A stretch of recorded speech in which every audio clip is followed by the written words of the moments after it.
संसद में एक नया विधेयक पास हुआ और इस विधेयक को लेके विपक्ष जो है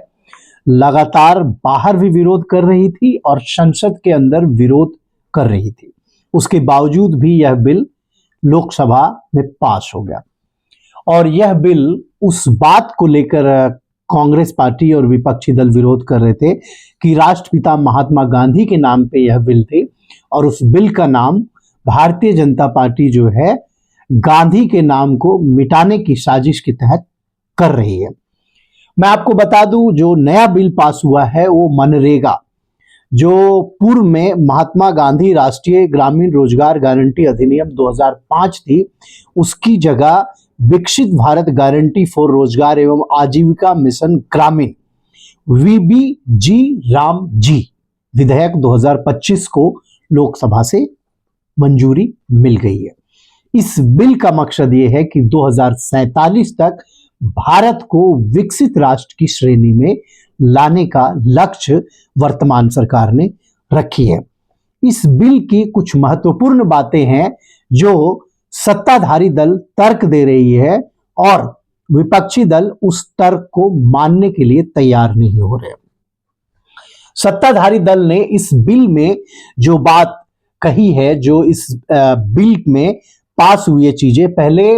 मनरेगा के तहत 100 दिनों की रोजगार की गारंटी थी जो अब 125 दिनों की बढ़ाकर कर दी गई है। साथ ही साथ कृषि विराम शब्द इस बिल में जोड़ा गया है जो कि पहले वाले मनरेगा में नहीं थी। कृषि विराम अर्थात कृषि के जो सबसे पीक मौसम होते हैं, अर्थात कृषि जो समय है जब खेती होती है या उसकी कटाई होती है, बुनाई होती है, उस पीरियड के लिए 60 दिनों की विराम की भी बात की गई है। अब एक और विरोध का कारण है वो जो विपक्ष द्वारा किया जा रहा है कि 60-40 की जो लागत का फॉर्मूला है, अर्थात मनरेगा के अंतर्गत केंद्र सरकार अकुशल मजदूरी लागत का 100% और सामग्री लागत का 75% वहन करती थी, और जो नया बिल है उसके तहत अब ये चीजें चेंज हो गई है। अन्य सभी राज्यों को 60-40 के अनुपात में खर्च करनी होगी, जबकि सेंट्रली स्पॉन्सर्ड स्कीम जो है, तो केंद्र प्रायोजित स्कीम है, उसमें केंद्र सरकार जो है पूरा खर्च करेगी,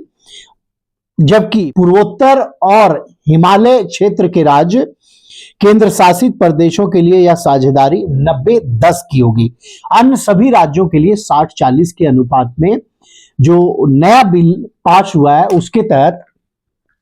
राशि आवंटित की जाएगी। नए बिल के तहत मांग आधारित बजट होगी, अर्थात राज्य सरकार जितनी मांग करेगी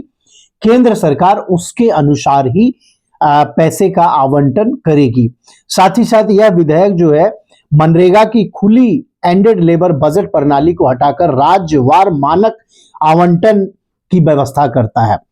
पुरानी प्रणाली में यदि मानसून की विफलता या आर्थिक संकट के कारण वास्तविक मांग अनुमान से अधिक हो जाती थी तो केंद्र सरकार को पूरक धनराशि प्रदान करनी पड़ती थी, अर्थात मांग के अनुसार समायोजित होता था। जबकि VBG राम जी विधेयक की धारा 4 सबधारा 5 केंद्र सरकार को वस्तुनिष्ठ मापदंडों के आधार पर प्रत्येक राज्य का मानक आवंटन निर्धारित करने का अधिकार देती है, जिनका निर्धारण बाद में किया जाएगा। वहीं धारा 4(6) के अनुसार इस आवंटन से अधिक होने वाला कोई भी व्यय संबंधित राज्य सरकार द्वारा ही वहन किया जाएगा। ये मुख्य बिंदु है जिसका विपक्षी दल ने विरोध किया सड़क से लेके संसद तक। साथ ही साथ जो नए बिल है उसमें जो प्रौद्योगिकी अर्थात जो टेक्नोलॉजी आधारित व्यवस्था है उसके तहत होगी,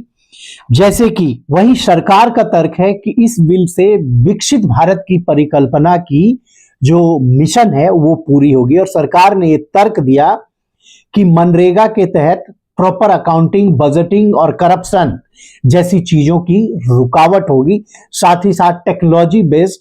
प्रॉपर GPS मैपिंग, इन सारी व्यवस्था को की जाएगी और रिसर्च बेस्ड पूरी एक जो फाइनेंशियल अलॉटमेंट है, बजट है और एक्सपेंडिचर है, उसको की जाएगी ताकि भ्रष्टाचार को रोका जा सके।